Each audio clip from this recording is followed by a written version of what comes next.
Bonsoir, une vidéo pour vous dire ce qu'il y a dans un bullet journal et à quoi ça sert.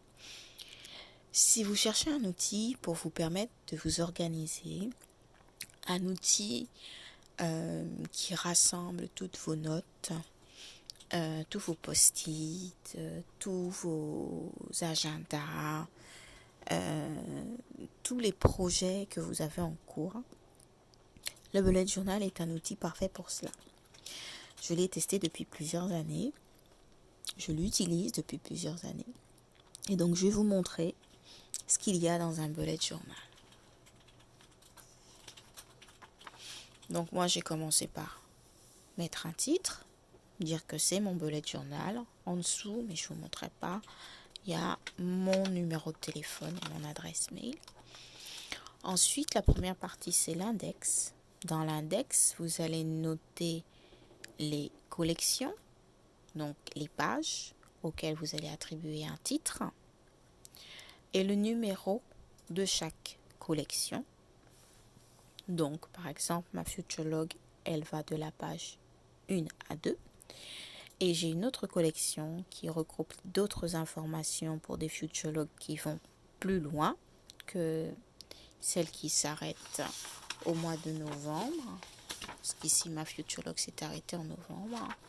En page 3, etc., etc.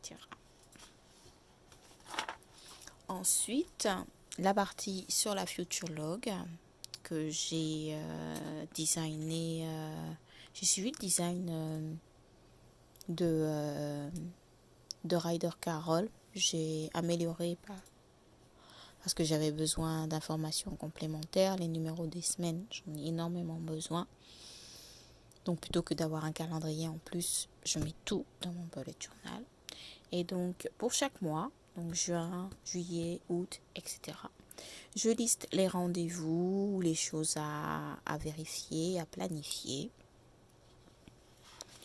Et lorsque le mois en question commence, je crée ma monthly log avec le calendrier et la liste des tâches. La liste des tâches que j'ai prévu de faire dans le mois. Cette liste des tâches, je l'alimente au fil de l'eau.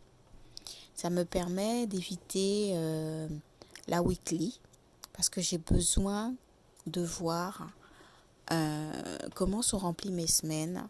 Donc là, j'ai des colonnes avec les numéros des semaines et je mets les points pour les semaines concernées, ce qui me permet de renseigner une information que j'ai en semaine 26, par exemple, avant une information que j'ai en semaine 22. Je n'ai pas besoin de faire attention à l'ordre, je mets les choses au fil de l'eau.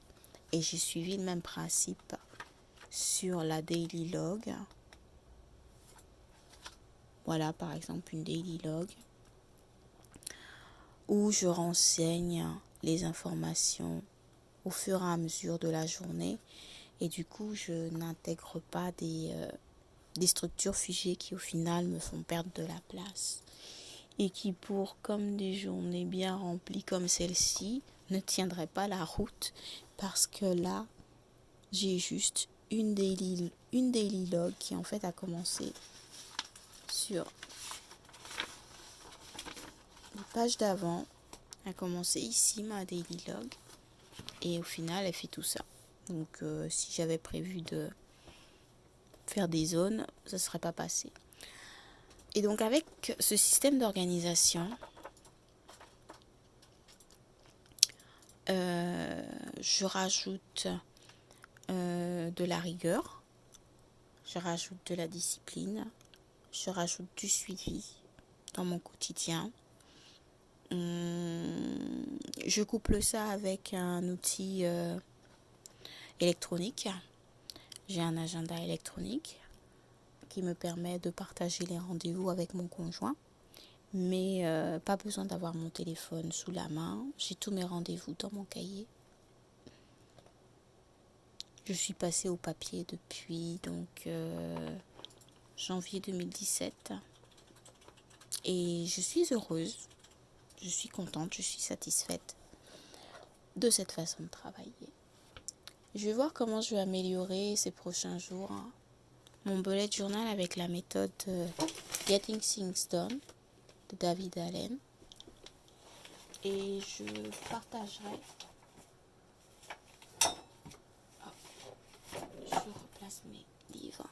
Et je vous partagerai mes différentes découvertes et ce que j'ai choisi d'ajouter dans mon bullet journal. Pensez à vous abonner à la chaîne si vous voulez être tenu au courant des prochaines vidéos. Et puis, je vous dis à bientôt. Bonne nuit.